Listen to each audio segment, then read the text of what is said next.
Hi everyone, Emily here, and today I have for you my most disappointing books of 2022. Now, some of these books people have really enjoyed, and that's wonderful. I'm glad that if you're one of these people who enjoy these books, I'm glad that you enjoyed them. Reading is a subjective uh, pastime, and people respond differently to different books. So, that being said, these were some books that I read this year that I was just most disappointed in them. Some of them I think I was kind of hyped for, and they just didn't live up to the hype. One of them, I knew going into it that I probably wouldn't enjoy it. But let's just get started. These are in no particular order. They're just in order of what I have in my reading journal here, my notebook. This one just has notes, so it has. I should do like a. I will be doing a video at some point in time of like my reading planning system. I showed off my always fully booked planner, so I'm going to show that like as I fill it out, and then I'll show you this journal as well. So that being said, this is just like what I have written down, excuse me, in the order that I have in my journal. So first up is Times Convert by Deborah Harkness. I may or may not have mentioned this is disappointing of 2021. I honestly don't remember because I did start a reading challenge for 2022 and 2021 in December. So this might be a repeat. Hopefully it's not. But the reason why this is disappointing to me, first of all, I loved her All Souls trilogy with Discovery of Riches, Shadow of the Night, and Book of Life. Okay, so I loved her All Souls trilogy. This is a companion novel, and it focuses on Marcus and his relationship, and also like his backstory in the American Revolution. But it's got like three different storylines that it's following. And so it just did too much for me, and it kept building up of like, oh, but wait until what happened in New Orleans, wait until what happened in New Orleans with Marcus. Like this big event was going to happen, and it was like maybe a chapter, and it didn't go, it just fell flat for me. So as a companion novel, it was just meh. Like, they just should have picked one storyline. She should have just picked one storyline and gone with it. So she focused on Phoebe and Marcus, and then also Matthew and Diana. Too many different storylines. Just focus in a shorter book. Just focus on one. So that was that. And I'm probably going to be unhauling that book too. And like I said, I love the All Souls trilogy. I don't think I'm ever going to read that again. The next book, I knew going into this that I probably was not going to like it. That was the case. And that is Full Moon by Jim Butcher, which is the second book of the Dresden Files. A lot of people love this book. I was actually just chatting the other day in reading sprints, and some people were like, we loved Full Moon. I was not one of those people. So I've read through book 5 of the Dresden Files, and I do want to read more. What I did not like about this. So in this book, we get more of the lore of shapeshifters and werewolves and lupines. That's fascinating, and that's what a lot of people liked. However, it was bloody and very graphic, and I can handle that. What I could not handle. So it started off where I was like, oh man, that's gruesome. Then it just became funny. Like, that they're in this like bloodbath and Harry's just still going somehow. I don't know how he's still fighting, but he's still fighting. It became funny. And then it went to a place where I felt that it didn't need to go. That's my personal opinion.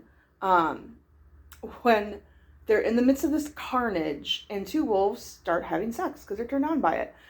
And that was just like, it didn't need to happen for me. So, and then it became gruesome and funny again, because again, how is Harry still walking and doing the things that he's doing? So I knew I didn't have my high expectations for this book going into it, and it lived up to those expectations. But the rest of the books in the series so far, I am enjoying. And I'm looking forward to like when the series picks up. Because like right now, they're enjoyable and they're lighter reads. I'm looking forward to when they become like, oh, I need to, like I have to know what happens. The next book I don't have. I checked out of the library. And I don't know how to do those cute little, like, here's the book in the air. I'm sorry, I don't know how to edit videos yet. That is actually one of my goals for this year. So the next book is The Girl Who Drank the Moon by Kelly Barnhill. And for many people, they loved that book. I thought it was okay. I didn't love it as much as I thought I was going to love it, which is why it is making this list. I think it suffered from the fact that I read it on the end of reading a Robin Hobb book. And I think I read it after I read Fool's Fate. So it's really hard. And that was like it. And in hindsight, I probably should not have read it after reading Fool's Fate. Like I should have read it after, like I should have read like a light fluffy romance after Fool's Fate.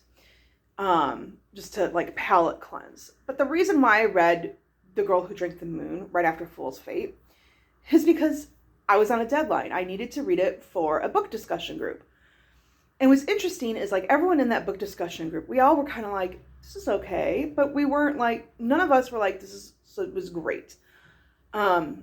Some of us in that book discussion group liked the side characters more than the main characters. For me, what I had a problem with that book is there's a theme and there's like a line of like, don't feel sorrow. And there's a reason why that I can't go into that would be spoilery.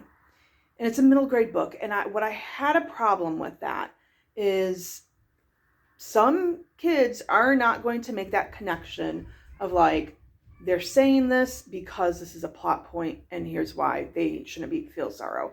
And they're not going to be able to separate like, it's okay to feel sorrow in real life. And for me, I just felt like that's kind of an irresponsible message to send to middle grade kids of like, don't feel sorrow. And again, that's not what the author is trying to get at. Please hear that. But that is a line and a theme like in the book for a reason, for a specific plot reason. And I was like, ooh, like some kids might then not try to feel their sorrow when they're grieving like the death of someone, or they're grieving like the loss of a beloved pet, or they're grieving like the loss of a friendship. And sorrow and grief demands to be felt and needs to be felt and needs to be dealt with. So that was my big frustration with that book. I understand why that message was there. Again, it's a plot point. But I had problems that like, are our kids going to understand that no, it really is okay to feel those things. The next book I also don't have, I got rid of it, is The Wisteria Society of Lady Scoundrels by India Holton. And I don't remember the main characters' names. I don't. Here's what I do remember. Like the cover was beautiful and it was just whimsical. And it was like the character is like this pirate and there's another character, like the female protagonist is pirate and is trying to get into this pirate society. And there's another male character who's hired on to assassinate her for a reason. And there's like the houses fly. Like it's a fantasy romance Victorian time or Regency era time. And it's supposed to be funny. And there's banter between the characters, and the banter just fell flat for me. Where it really was like, is this supposed to be funny? I think I'm supposed to laugh here, but I'm not. And like, I'm just not finding it funny. It just, the sense of humor just did not work for me. Um, it might work for you. It just, for me, it just didn't. Then the next book, again, I got rid of already, was Clockwork Angel by Cassandra Clare. Now, I've read her Mortal Instruments, like the first 6 books that she put out, okay? And the Shadowhunters and Mortal Instruments. Like, I've read those first 6 books. And I've been told this is better. Like, this is set in Victorian times. I've been told this is better. To me, it felt like the Mortal Instruments just plopped in a different time period. And I felt like I've already read this book before. And I had the whole entire trilogy that I found at a used book sale. And I got rid of the whole entire trilogy because I'm like, I just don't want to continue with this series. The next book is Silent Patient by Alex McLadies. Again, I already got rid of this book. So sorry, I have nothing to show you. Thrillers are really hit or miss for me. Really because, one, I want to be able to like people. And like, thrillers are all just about dysfunctional people. And I'm a teacher. There's a lot going on in the world. Like, when I come home, I don't want to deal with other people's problems. I want to just get myself lost in a good book. The other problem that I had with The Silent Patient is, and granted, it took me a little bit, like, they were right about at the reveal of like the twist, because thrillers always have a twist.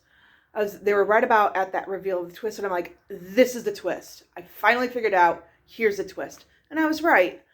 And for me, a good thriller has to be one where I'm not going to get the twist. So if I get the twist, it's going to kind of disappoint me. The last 3 books I actually still have. I have not gotten rid of them yet. So, another disappointment was Flying Solo by Linda Holmes. Now, I also read Evie Drake's Starts Over by her earlier in 2022, and I really enjoyed that book. This book is about, her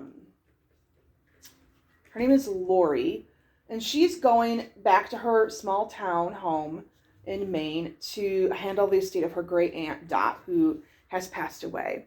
And in settling the estate, she discovers this like wooden duck. And in addition, she connects with her high school boyfriend. And so there's this mystery of like, is this duck worth something? Like, where did this duck come from? Is it worth something? The duck then gets stolen. And then does she also want to connect with her high school boyfriend? I felt like this book was doing too much. I didn't feel like we needed that heist portion of the story.